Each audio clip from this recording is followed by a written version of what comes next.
Mesdames et Messieurs les journalistes,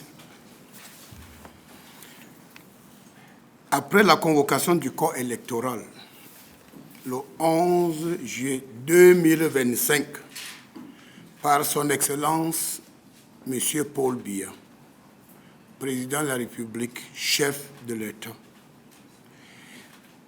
la déclaration et la validation des candidatures par le Conseil électoral et le Conseil constitutionnel, les Camerounais s'apprêtent à vivre dès le 27 septembre 2025 le début de la campagne électorale pour le scrutin présidentiel qui se tiendra le 12 octobre 2025.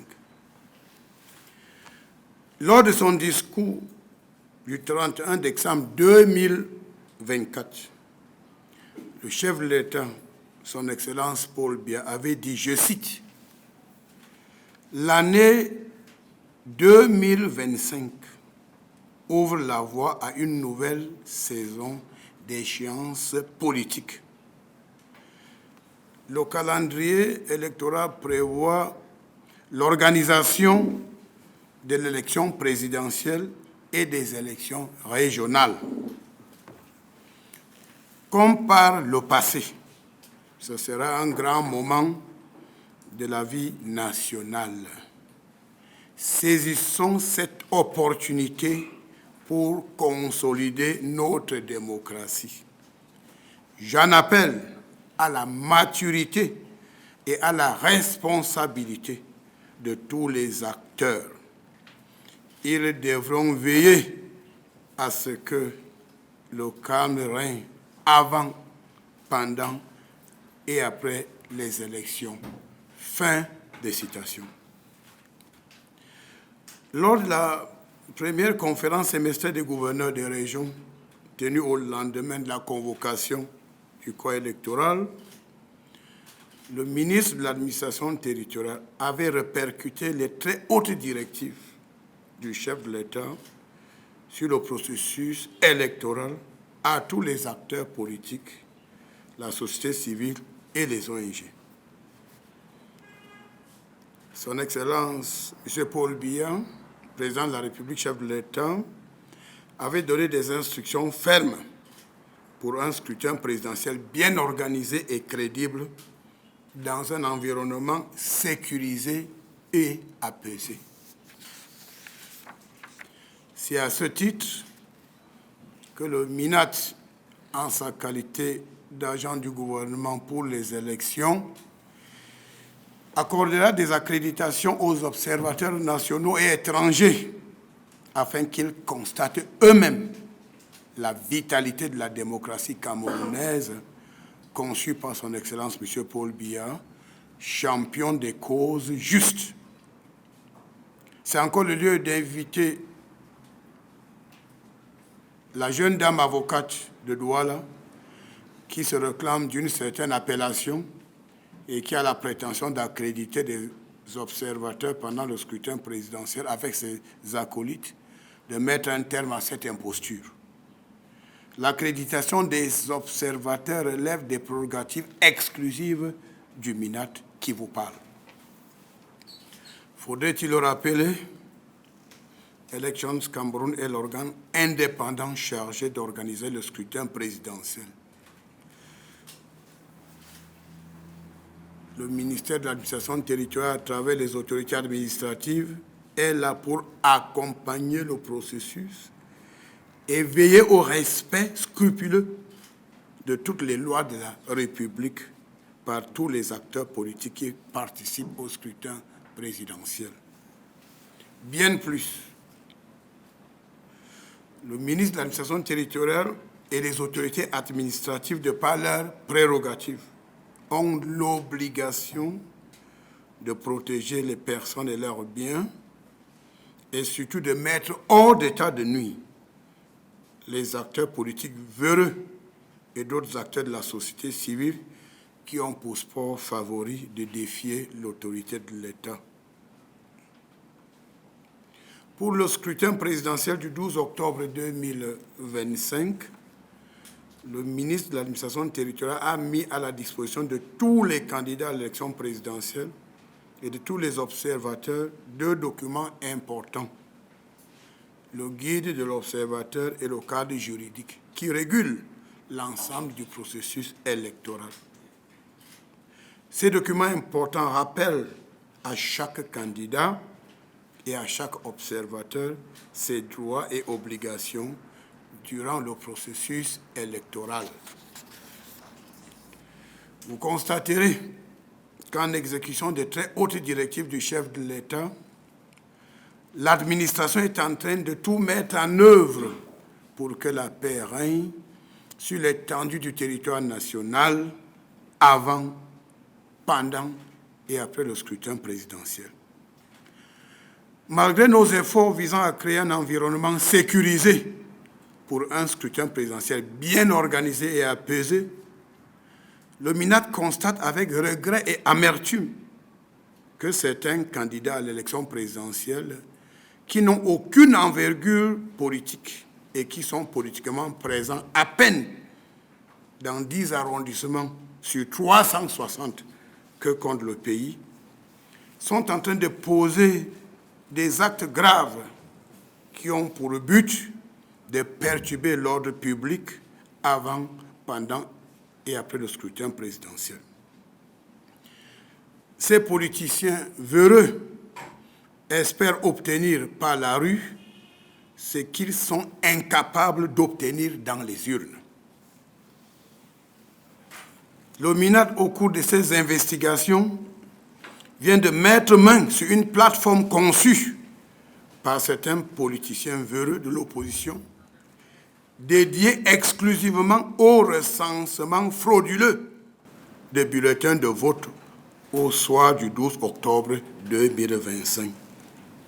Dans cette démarche conspirationniste, ces candidats véreux cherchent à manipuler l'opinion publique et à proclamer des résultats tronqués de l'élection présidentielle en leur faveur, au mépris des textes en vigueur qui définissent clairement les instances compétentes chargées du recensement et de la proclamation des résultats du scrutin présidentiel.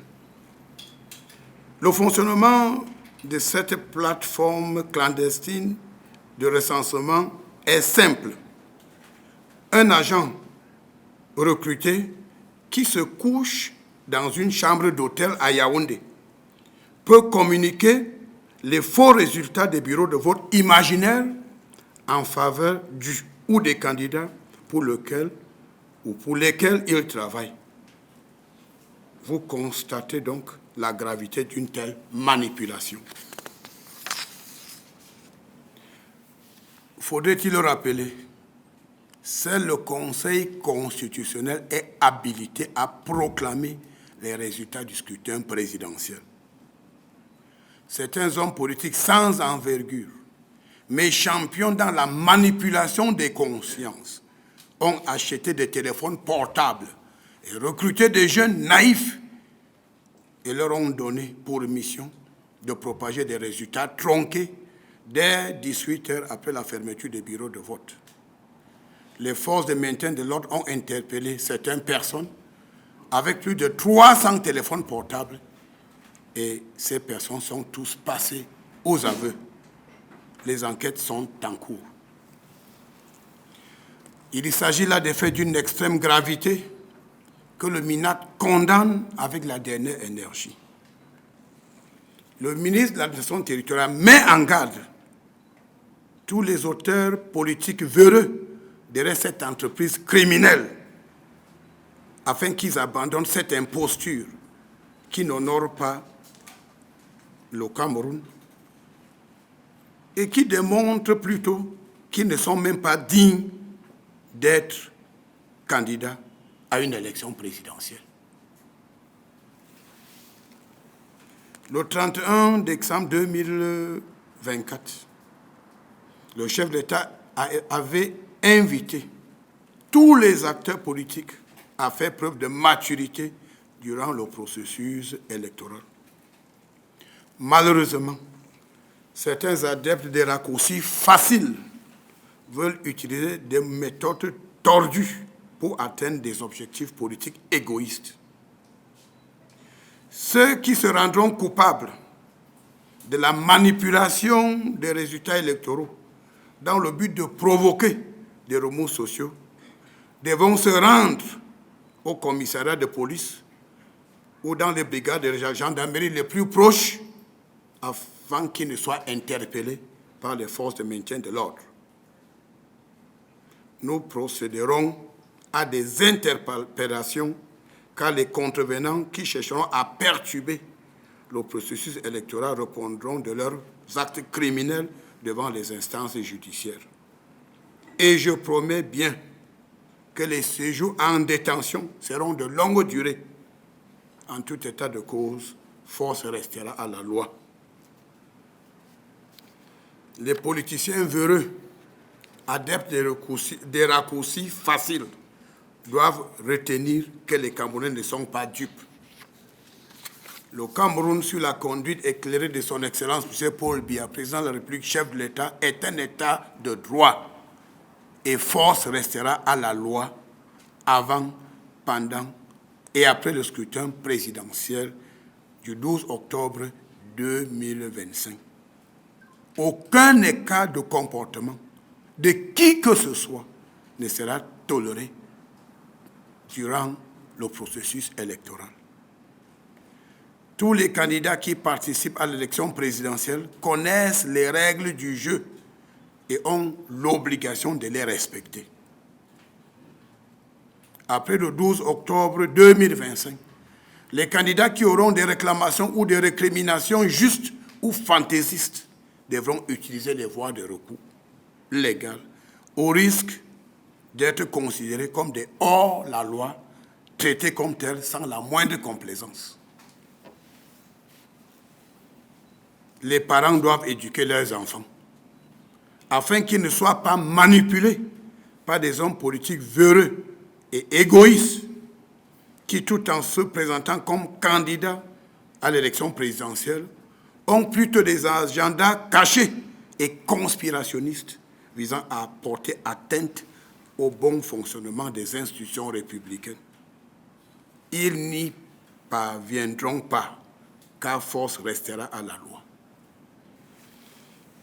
Comme le disait le chef de l'État, son Excellence Paul Biya, lors du scrutin présidentiel de 1992, je cite, « Il ne faut pas jouer avec le Cameroun ». Fin de citation. Plus que jamais, les hommes politiques qui participent au scrutin présidentiel doivent faire preuve de responsabilité. Ils doivent être mesurés dans leurs propos. Éviter les discours de haine, le tribalisme, la surenchère des invectives. Ce n'est pas ça la campagne électorale.